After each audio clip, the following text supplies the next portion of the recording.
سلام على عباده الذين اصطفى أما بعد أعوذ بالله من الشيطان الرجيم بسم الله الرحمن الرحيم تبارك الذي بيده الملك وهو على كل شيء قدير خلق الموت والحياة ليبلوكم أيكم رب العزة عما يصفون سلام على المرسلين والحمد لله رب العالمين صلی علی سیدنا محمد وعلى آل سیدنا محمد وبارک وسلم. کل کی موسٹ ماڈرن سائنٹیفک دنیا میں ہر لکھا پڑھا شخص کوالٹی کانشیس بن گیا ہے. ہر چیز میں اس کو کوالٹی چاہیے. لباس میں کوالٹی، جوتوں میں کوالٹی، گھر بنے تو ہر میٹیریل میں کوالٹی، ہر چیز میں لوگ کوالٹی کا خیال رکھتے ہیں. اچھی کوالٹی کی چیز کو زیادہ قیمت دے کر خریدتے ہیں. چنانچہ جو فیکٹریوں والے لوگ ہیں وہ اپنے مینیجر کو کہتے ہیں کہ ہمیں کوالٹی پروڈکٹ چاہیے، اور اس کے لیے انہوں نے ڈپارٹمنٹ بنا دیے، کوالٹی کنٹرول ڈپارٹمنٹ. اب سوچئے کہ ہم لوگوں نے چند ٹکوں کے عوض میں اگر کوئی چیز خریدنی ہو تو ہم کوالٹی مانگتے ہیں. اللہ رب العزت جس نے اپنی رضا، اپنی لقاء، اپنی جنتوں کو بندے کو دینا ہے، وہ بھی تو اس بدلے میں عمل کی کوالٹی مانگتے ہیں کہ میرے بندے خلق الموت والحیات لیبلوکم ایکم احسن. موت اور حیات کو پیدا اس لیے کیا کہ آزمائے کہ تم میں سے کون بہترین کوالٹی کے عمل کرتا ہے. تو ایک ہے عمل کرنا، یہ بھی ضروری ہے، اور دوسرا ہے عمل کو کوالٹی کے مطابق کرنا، بہترین عمل کرنا، یہ بھی مطلوب ہے. حال کی کوالٹی کو کیسے بڑھائیں، اس کے لیے سیدنا صدیق اکبر رضی اللہ تعالیٰ عنہ کی ایک قول ہے. اللہ تعالیٰ نے 6 چیزوں کی زینت کو 6 اعمال میں رکھا ہے.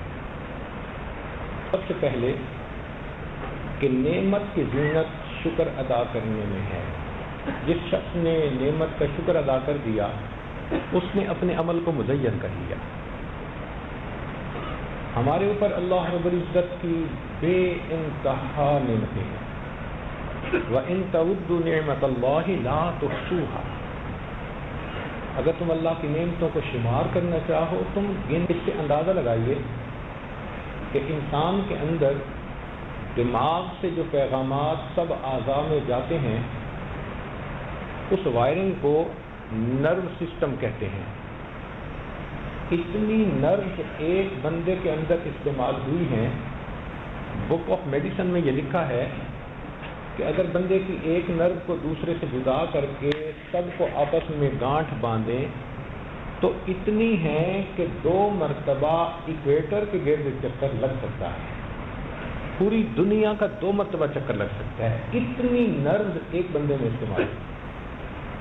اب جس بندے میں اتنی وائرنگ استعمال ہوئی ہے، یا اللہ رب العزت کی نعمتوں کا ہمیں تو احساس ہی نہیں کہ کون کون سی نعمتیں ہیں. چھوٹی سی مثال، ہمارے ہاں بیرون ملک سے ایک ڈاکٹر صاحب آئے. ہم نے انہیں کھانا کھلایا. آپ آرام کیجیے، بستر لگا ہے. وہ بستر کے اوپر دیوار کے ساتھ اوٹ لگا کر بیٹھ گئے. ہم نے سوچا چند معمولات کریں گے پھر اس کے بعد سو جائیں گے. جب صبح تہجد کے وقت آ کے دیکھا تو وہ اسی طرح بیٹھے سو رہے تھے. تو پوچھا کہ آپ لیٹے نہیں؟ کہنے لگے کہ مجھے ایک بیماری ہے جس کی وجہ سے میں لیٹ کے سو نہیں سکتا. انسان جب کھانا کھاتا ہے تو کھانے کی جو نالی ہے اس کے اندر ایک نان ریٹرن ویلو لگا ہوتا ہے جو کھانے کو اندر تو جانے دیتا ہے، باہر نہیں نکلنے دیتا. تبھی تو کوئی بندہ کھانا کھا کے سر کے بل الٹا کھڑا ہو جائے تو کھانا منہ سے باہر نہیں آئے گا. لیکن میرا وہ ویل لیک ہو گیا ہے. میں کھانا کھانے کے بعد اگر لیٹ جاؤں تو جو اسٹامک میں ہوتا ہے سب منہ کے راستے باہر آ جاتا ہے. پچھلے 7 سال گزر گئے میں لیٹ کر سونے کی نعمت سے محروم ہوں. کیونکہ کہنے سے پہلے ہم نیند کو تو نعمت سمجھتے تھے، لیٹ کر سونا بھی تو ایک نعمت ہے. پھر ہم نے ریسرچ شروع کی تو پتہ چلا کہ کتنے جاندار ایسے ہیں جو لیٹ کے نہیں سوتے. زراف ایک جانور ہے، اونٹ کی طرح اونچا سا قد ہوتا ہے. اس کے سونے کا طریقہ کہ وہ درخت کی کسی تنے کے اوپر اپنا سر رکھ دیتا ہے اور کھڑے کھڑے سو جاتا ہے. کھڑے کھڑے سو جاتا ہے. کتنے اور جاندار ایسے ہیں جو کھڑے کھڑے سوتے ہیں. لیٹ کر سونا یہ بھی تو ایک نعمت ہے نا. ہمیں اس نعمت کا بھی ادراک نہیں تھا. تو سچی بات تو یہ ہے کہ آسمان کے ستاروں کو گنا جا سکتا ہے، زمین کے ذرات کو گنا جا سکتا ہے، ساری دنیا کے سمندروں کے پانی کے قطروں کو تو گنا جا سکتا ہے.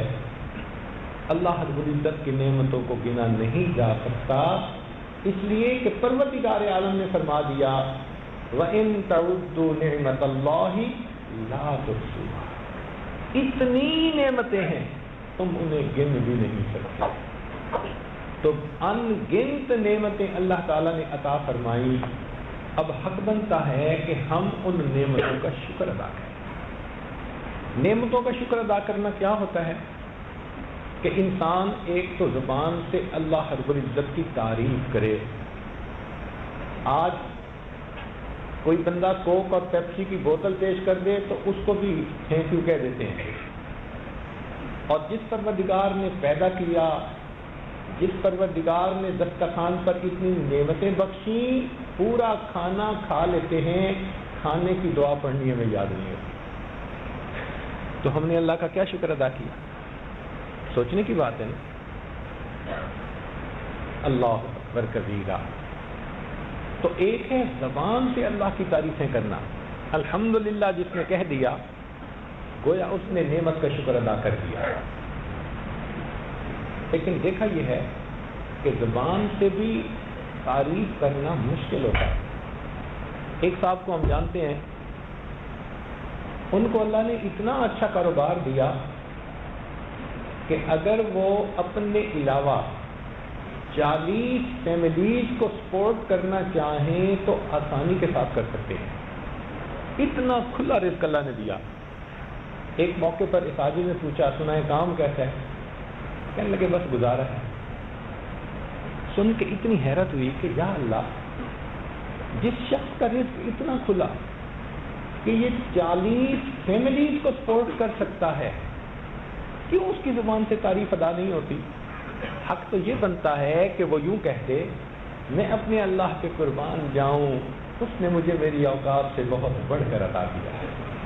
میں تو ساری زندگی سجدے میں سر ڈال کے پڑا رہوں، میں تو اپنے اللہ کی نعمتوں کا شکر ادا نہیں کرتا. مگر ایسے الفاظ کہنے ذرا مشکل ہوتے ہیں. عام طور پر تو یہی کہ جی بس گزارا.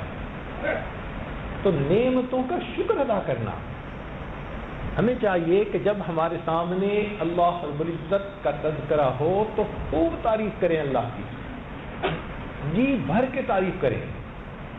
ماں بیٹے کی تعریف کرتے نہیں تھکتی، بیوی خاوند کی تعریف کرتے نہیں تھکتی، تو بھائی ہم اللہ تعالیٰ کی تعریف کرتے کیوں تھک جاتے ہیں؟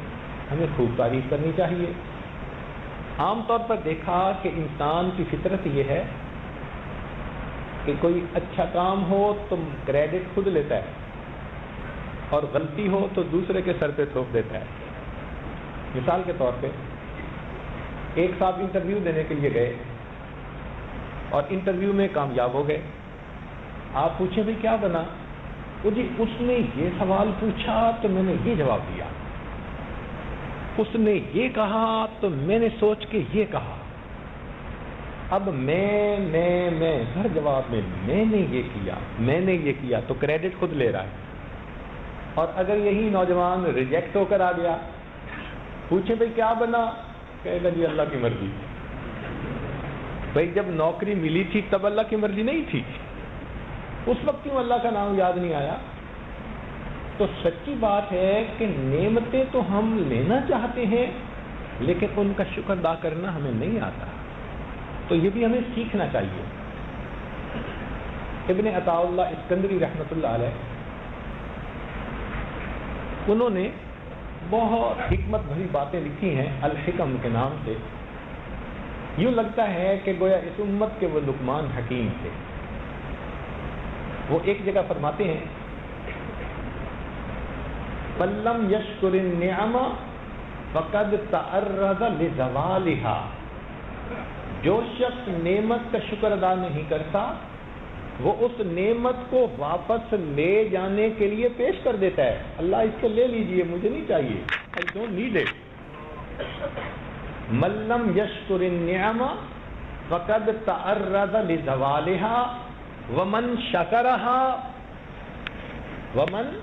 شَكَرَهَا فَقَدْ قَيَّدَهَا بِإِقَالِهَا، اور جس نے نعمت کا شکر ادا کیا اس نے نعمت کو نکیل ڈال کے اپنے پاس رکھ لیا۔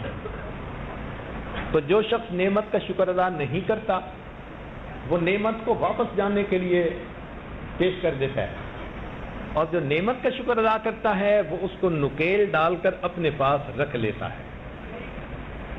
اس لیے فرمایا کہ الشکر قید الموجود وصید المفقود، کہ شکر جو موجود ہے اس کی قید ہوا کرتی ہے، اور جو نہیں موجود اس کا صید، اس کا شکار ہوا کرتی ہے۔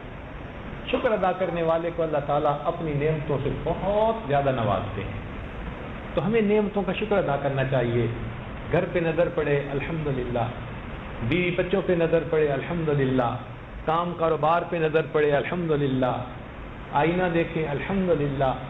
اللہ کی کیا کیا نعمتیں ہیں جو بن مانگے اللہ رب العزت نے ہمیں عطا فرما دی، اور بنیادی نعمتوں میں سے ایسی نعمتیں جو ہم ڈیزرو ہی نہیں کرتے تھے اللہ نے وہ بھی عطا فرما دی۔ سوچئے، کوئی بندہ یہ نہیں کہہ سکتا کہ میرے اوپر نعمت نہیں ہے۔ مثال کے طور پہ اللہ تعالیٰ نے ہمیں انسانی شکل میں پیدا فرمایا، یہ بھی اس کی ایک نعمت ہے، ہمارا حق نہیں بنتا تھا۔ پھر اللہ تعالیٰ نے ہمیں ایمان کی نعمت عطا فرمائی، یہ بھی اللہ کا احسان۔ پھر اس کے بعد اللہ نے نبی علیہ السلام کی امت میں سے پیدا کیا، یہ بھی اللہ کا احسان۔ تو کتنی نعمتیں ہمارے اوپر ہیں، تو ہمیں چاہیے کہ نعمتوں کا شکر ادا کریں۔ یاد رکھیے، جو پروردگار نعمتوں کو دینا جانتا ہے وہ پروردگار نعمتوں کو لینا بھی جانتا ہے۔ اگر ہم نعمتوں کا شکر ادا نہیں کریں گے تو یہ نعمتیں ہم سے واپس لے لی جائیں گی۔ کتنے لوگوں کو دیکھا، حضرت دعا کریں، ایک وقت تھا مٹی کو ہاتھ لگاتے تھے سونا بن جاتی تھی، آج تو سونے کو ہاتھ لگاتا ہوں مٹی بن جاتی ہے۔ ہاں، جب نعمتیں دی تھی کتنا اللہ کے راستے میں خرچ کیا تھا، کتنا اللہ کے جو غریب لوگ تھے، جو حقدار لوگ تھے، کتنا ان کی مصیبتوں میں ان کی مدد کی تھی۔ اس وقت تو ہمیں نہ سورج چڑھنا یاد تھا، نہ سورج کا غروب ہونا یاد تھا، نشہ تھا دولت کا۔ جب چھن جاتی ہے پھر کہتے ہیں جی کہ اب پتہ نہیں کیا ہو گیا۔ عقل مند انسان وہ جو نعمتوں کی موجودگی میں نعمتوں کی حفاظت کرے، نعمتوں کی موجودگی میں نعمتوں کا شکر ادا کرے تو وہ نعمت اس کے پاس پھر ہمیشہ کے لیے رہتی ہے۔ تو فرمایا کہ نعمت کی زینت شکر ادا کرنے میں ہے، اور دوسرا فرمایا بلا کی زینت صبر کرنے میں ہے۔ ہر انسان اس دنیا میں آزمایا جاتا ہے، اور یقین کریں کہ سب سے زیادہ آزمائش انہی پر آتی ہے جو زیادہ مقرب ہوتے ہیں۔ نبی علیہ السلام سے پوچھا گیا ای الناس اشد بلا، ان لوگوں پر سب سے زیادہ آزمائشیں آئیں؟ نبی علیہ السلام نے فرمایا الانبیاء ثم الامثل فالامثل، انبیاء پر، پھر جو ان سے زیادہ مشابہت رکھنے والے، جو ان سے زیادہ مشابہت رکھنے والے۔ تو بلائیں تو آتی ہیں، یہ بھی ہو سکتا ہے کہ ہم نے خود بلا مانگی ہو۔ آپ حیران ہوں گے کہ بلا تو کوئی نہیں مانگتا، مگر ممکن ہے کہ ہم نے مانگی ہو اور ہمیں ملی ہو۔ کیسے؟ کہ ہم نے تو دعا مانگی اللہ قیامت کے دن نبی علیہ الصلوۃ والسلام کے ہاتھوں سے ہمیں حوض کوثر کا جام عطا فرما دینا. اب دعا تو ہم نے یہ مانگی اور قبول بھی ہو گئی، مگر عمل تو اس قابل ہے نہیں. تو ہوگا کیا کہ ایسے موقع پر اللہ تعالیٰ اس بندے پر کوئی بیماری، کوئی پریشانی، کوئی مصیبت بھیج دیتے ہیں. اگر وہ بندہ اس پر صبر کر لیتا ہے، اس صبر کو بہانہ بنا کر اللہ اس کو وہ مرتبہ عطا فرما دیتے. تو اس لیے مشکلات کے اوپر فوراً بے صبری کا اظہار نہیں کرنا چاہیے. یہ دنیا ہے ہی مسائلستان. کون سا بندہ ہے جس کے پاس مسئلے نہیں؟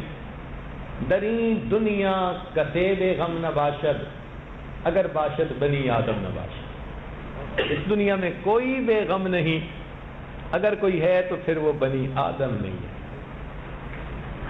تو ہر بندے کے ساتھ مسئلے ہیں. اصل مسئلہ یہ ہے کہ ہم ایکسپیکٹ یہ کرتے ہیں کہ مسئلہ تو ہونا ہی نہیں چاہیے. یہ ایکسپیکٹیشن غلط ہے. اگر کبھی ایسا ہو کہ کسی بندے کو مسئلہ کوئی بھی نہ ہو تو وہ پریشان ہونے والی بات ہے. اس لیے کہ دنیا میں تو مسئلے ہوں گے. ہاں، وہ جگہ جہاں کوئی مسئلہ نہیں ہوگا اس کا نام جنت ہے. اس میں داخل ہوتے ہی انسان کہے گا الحمدللہ الذی اذھب عنا الحزن، حزن چلا گیا. تو دنیا میں تو واسطہ ہے ہمیں اس کے ساتھ. اس لیے اگر کوئی مصیبت پریشانی آئے انسان اس کے اوپر صبر کرے. ہمارے بزرگوں نے ایک عجیب بات لکھی کہ صحابہ رضی اللہ تعالیٰ عنہ ایک فکرہ اکثر استعمال کرتے تھے، بولتے تھے، ایک دوسرے کو سناتے تھے. فرماتے تھے کہ استقبال المصائب بالتجمل ومواجہۃ النعم بالتذلل. اگر اللہ تعالیٰ نعمتیں عطا کرے تو عاجزی سے اس کا استقبال کرے، اور اللہ رب العزت اگر بلائیں بھیجیں تو صبر کے ساتھ اس کا استقبال کرے. اللہ تعالیٰ کی طرف سے بھیجے ہوئے مہمان ہیں. تو نعمت کا شکر ادا کرنا یہ زینت ہے عمل کی، اور بلا پہ صبر کرنا یہ بھی اس کی زینت ہے. بے صبری سے بلا نہیں ٹلتی، اس عمل پر جو اجر ملتا ہے وہ اجر ضائع ہو جاتا ہے. اور صبر کرنے والوں کو اللہ تعالیٰ بغیر حساب عطا فرماتے ہیں. تو ہمیں صابر بن کر زندگی گزارنی چاہیے. تیسری چیز فرمایا کہ محسن کی زینت احسان نہ جتلانے میں ہے. اگر ہم کسی پر احسان کریں تو پھر احسان کو نہ جتلائیں. ہمارے بزرگوں نے کہا نیکی کر دریا میں ڈال. اس کا معنی یہی ہے کہ نیکی کرو اور بھول جاؤ. مگر عجیب بات ہے کہ نیکی ہمیں نہیں بھولتی، برائی کریں وہ بھول جاتی ہے. پرانا کسی پہ کوئی احسان کیا ہوگا یاد ہوگا، اور ہم ایکسپیکٹ کرتے ہیں کہ دوسرا بندہ ہمارے سامنے تعریف کرے کہ ہم نے اس کے ساتھ بھلا کیا. اس لیے فرمایا لا تبطلوا صدقاتکم بالمن والاذی. تم احسان جتلا کر اور اذیت جو ہے اذیت نہ پہنچاؤ، اپنے عمل کو تم باطل مت کرو. تو ہمیں چاہیے کہ ہم صبر کریں اور اللہ سے صبر کا اجر مانگیں. اور اگر کسی کے اوپر ہم احسان کریں کسی بھی معاملے میں تو بس اللہ کے لیے، پھر اس احسان کو بھول جائیں. امام اعظم ابو حنیفہ رحمۃ اللہ علیہ ایک مرتبہ ایک دروازے پر کھڑے تھے، مگر دھوپ کے اندر سائے میں نہیں کھڑے تھے. ایک شاگرد کا گزرنا ہوا. اس نے کہا کہ حضرت آپ دیوار کے سائے میں آ جائیں. تو فرمایا کہ میں نے صاحب خانہ کو قرض حسنہ دیا تھا، آج اس نے واپسی کا وعدہ کیا، میں لینے آیا ہوں.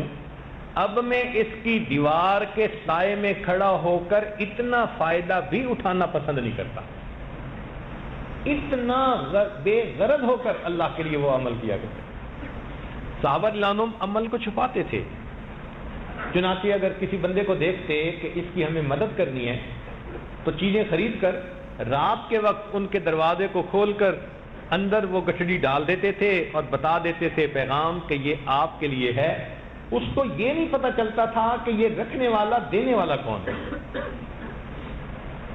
سیدنا عمر الخطاب لانو ایک مرتبہ آئے ابوبکر صدیق لانو سے ملنے کے لیے، دور صدیقی ہے۔ ابوبکر صدیق لانو نے ایک جگہ پر نام لکھے ہوئے تھے جو معاشرے کے ہینڈی کیپ لوگ تھے، بیمار تھے، نادار تھے، معذور تھے، اور پھر جس نے ان کی خدمت اپنے ذمہ لی ان کے نام بھی لکھے ہوئے تھے۔ ایک جگہ پر ایک بوڑھی عورت کا نام تھا، آگے جگہ خالی تھی، تو عمر لانو نے اس کے مکان کا پتہ کر لیا کہ کس محلے گلی میں کہ ان کی خدمت میں کروں گا۔ اگلے دن فجر پڑھ کے وہ چلے گئے، دروازہ کھٹکھٹایا، اماں میں آپ کی خدمت کے لیے۔ اس نے کہا بیٹا خدمت کرنے والا آیا تھا اور خدمت کر کے چلا گیا۔ اب اگلے دن عمر فاروق لانو فجر سے پہلے وہاں گئے، پھر یہی جواب ملا۔ پوچھا کہ اماں وہ کون ہے، کہ نہ میں نے کبھی نام پوچھا نہ اس نے بتایا۔ قد کاٹ کیسے ہے، میں نے کبھی اس کی شکل ہی نہیں دیکھی۔ وہ آ کے کہتا ہے پردہ کر لیں تو میں کمرے میں چلی جاتی ہوں، وہ میرے گھر میں جھاڑو دے دیتا ہے، پانی بھر کے لاتا ہے، جو کرنے کے کام وہ کر دیتا ہے، جاتے ہوئے بتا دیتا ہے کہ میں جا رہا ہوں تو میں باہر آ جاتی ہوں، میں نے کبھی اس کی شکل تک نہیں دیکھی، نام تک کا نہیں پتا۔ عمر فاروق لانو بڑے حیران، اور وہ بھی پھر عمر فاروق تھے، کہنے لگے اچھا میں دیکھتا ہوں کون ہے۔ اگلے دن عشاء کی نماز پڑھی اور اس عورت کے گھر کے دروازے کے قریب آ کر چھپ کر بیٹھ گئے۔ جب رات گہری ہو گئی، سناٹا چھا گیا، لوگ نیند کی آغوش میں چلے گئے، وہ دیکھتے ہیں کہ ایک آدمی آہستہ آہستہ چلتا ہوا اس بڑھیا کے دروازے کے قریب آیا۔ تو عمر فاروق لانو نے کھڑے ہو کر پوچھا من انتا، کون ہے؟ تو جواب میں ابوبکر صدیق لانو کی آواز آئی، میں ابو بکر ہوں امیر المومنین۔ رات کے وقت اس بڑھیا کی خدمت کے لیے آپ آتے ہیں اور آپ نے لسٹ میں اپنا نام بھی نہ لکھا کہ کسی کو پتہ نہ چلے، اور ساتھ انہوں نے یہ دیکھا کہ ابوبکر صدیق لانو نے جوتے بھی نہیں پہنے ہوئے تھے۔ تو امیر المومنین جوتے تھے نہیں یا پہن کے نہیں آئے؟ تو صدیق اکبر نے جواب دیا کہ میں نے جوتے گھر ارادتاً اتار دیے، رات کا وقت ہے، لوگ سوئے ہوئے ہیں، میں نہیں چاہتا میرے جوتوں کی آواز سے کسی کی نیند میں خلل آ جائے، ننگے پاؤں آ رہا۔ اللہ کے لیے عمل کرتے تھے۔ امام زین العابدین رحمۃ اللہ علیہ کے حالات میں لکھا ہے بہت خوبصورت اور نازک بدن تھے۔ جب ان کی وفات ہوئی تو ان کو نہلانے والے نے دیکھا کہ ان کے کندھے کے اوپر نہ کالا نشان ہے۔ گھر والوں سے پوچھا تو انہوں نے بتا دی ہمیں نہیں پتا یہ نشان کیسے پڑا۔ جب دفنا دیا گیا، ایک ہفتہ گزرنے کے بعد جو بوڑھے تھے، معذور تھے، ان کے گھروں سے آواز آئی وہ کہاں گیا جو رات کے اندھیرے میں ہمارے گھروں میں پانی پہنچایا کرتا تھا۔ پتہ چلا کہ مشک بنائی ہوئی تھی، عشاء کے بعد مشک بھر کے لوگوں کے گھر پانی پہنچاتے تھے، اور ساری زندگی گھر والوں کو عمل کا پتہ نہ چلنے دیا۔ اللہ اکبر کبیرہ۔ تو محسن کی زینت احسان کو نہ جتلانے میں ہے۔ چوتھی بات، نماز کی زینت خشوع اور خضوع میں ہے۔ نماز تو انسان پڑھتا ہی ہے، مگر اس طرح پڑھے کہ بس اللہ رب العزت کی یاد ہی فقط دل میں ہو۔ ان تعبد اللہ کأنک تراہ، یہ کیفیت حاصل ہو۔ اس کیفیت کے ساتھ نماز پڑھنا تو مرتبہ ہی کچھ اور ہے۔ آپ ذرا غور کریں، ایک من سونا ایک من ہوتا ہے، ایک من چاندی ایک من ہوتی ہے، ایک من لوہا ایک من، اور ایک من مٹی وہ بھی ایک من، سب کا وزن ایک من، مگر ایک من سونے کی قیمت کچھ اور ہے، چاندی کی قیمت کچھ اور ہے، لوہے کی قیمت کچھ اور ہے، اور مٹی کی قیمت کچھ اور ہے۔ ہم نے 4 رکعت پڑھی جتنے مسجد میں تھے، تو ہیں تو رکعتیں سب کی 4، مگر اللہ رب العزت کسی کی نماز کے اوپر سونے کا بھاؤ لگائیں گے، کسی پر چاندی کا بھاؤ لگائیں گے، کسی پر لوہے کا بھاؤ لگائیں گے، اور کسی کو مٹی کے بھاؤ بھی قبول نہیں فرمائیں گے۔ حدیث پاک میں آتا ہے بعض نمازی ایسے ہوتے ہیں ان کی نماز پھٹے کپڑے کی طرح ان کے منہ پہ مار دی جاتی ہے. تو نماز کی زینت خشوع اور خضوع ہے. آج عجیب بے ہمتی کا دور آ گیا کہ وہ لوگ جو سالک کہلاتے ہیں، ذاکر شاغل کہلاتے ہیں، دین کے شعبوں میں، دعوت میں، مدارس میں کہیں نہ کہیں لگے ہوتے ہیں، نفلیں پڑھنا ان کی عادت بھی ختم ہوتی جا رہی. چنانچہ فرض اور سنتیں نفل گم. حالانکہ ہمارے مشائخ اس لیے نفلوں کا اہتمام فرماتے تھے کہ اگر قیامت کے دن فرائض میں کوئی کمی ہوئی تو اللہ تعالیٰ کی رحمت سے امید کی جاتی ہے کہ نوافل کو اس کی جگہ پر اللہ قبول فرما لیں گے.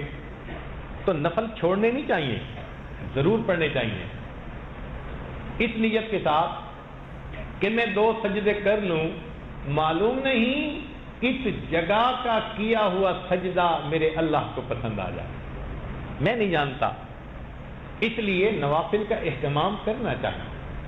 ایک تو ہے 5 نمازوں کے نوافل، اس کے علاوہ چاش، اشراق، چاش، اوابین، تہجد، پھر صلاۃ التسبیح. بہت سارے احباب کے پاس وقت ہوتا ہے مگر عادت نہیں رہی اتنا نفل پڑھنے کی.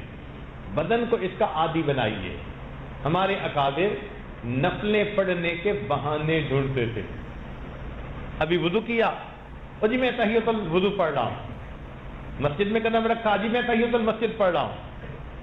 اصل میں تو بار بار اللہ سے ہم کلام ہونے کو دل چاہتا تھا، وہ نفلوں کو اس کے لیے بہانہ بنا لیا کرتے تھے. جیسے بعض لوگ ہوتے ہیں نا، کہیں نہ کہیں تعلق پھنسا ہوتا ہے تو وہ کال کرنے کے بہانے ڈھونڈتے ہیں، میں نے اس لیے کال کیا. اسی طرح اللہ والوں کا دل اللہ تعالیٰ کے ساتھ اٹکا ہوا ہوتا ہے، وہ بھی بہانے ڈھونڈتے ہیں. کبھی شکر کے نوافل پڑھ رہے ہیں، کبھی قضاء حاجت پڑھ رہے ہیں. سبحان اللہ، اللہ رب العزت ان کو توفیق دیتے ہیں. دن رات میں سبحان اللہ سینکڑوں نوافل پڑھنے والے. ہم نے اپنی زندگی میں ایک ایسے بزرگ کو دیکھا جو فرض نماز کے ہر سجدے میں 21 مرتبہ سبحان ربی الاعلی سبحان ربی الاعلی پڑھا کرتے تھے. 21 مرتبہ. اور ہم لوگ مشکل سے 3 مرتبہ.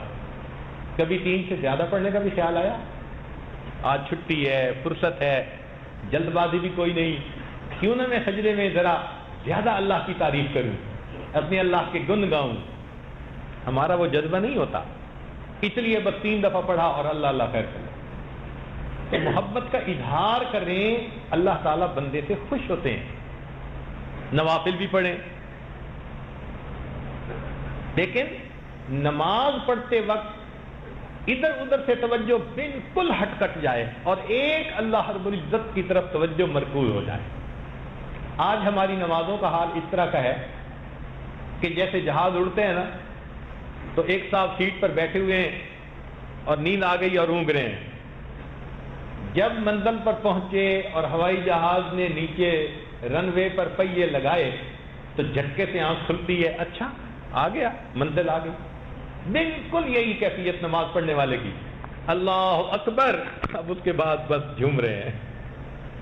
اور جب امام نے سلام پھیرا السلام علیکم، تو اب پہیے، اب فلائٹ نے لینڈ کر لیا، اب پتہ چلتا ہے جی نماز ختم ہو گئی. درمیان میں کیا تھا اللہ جان.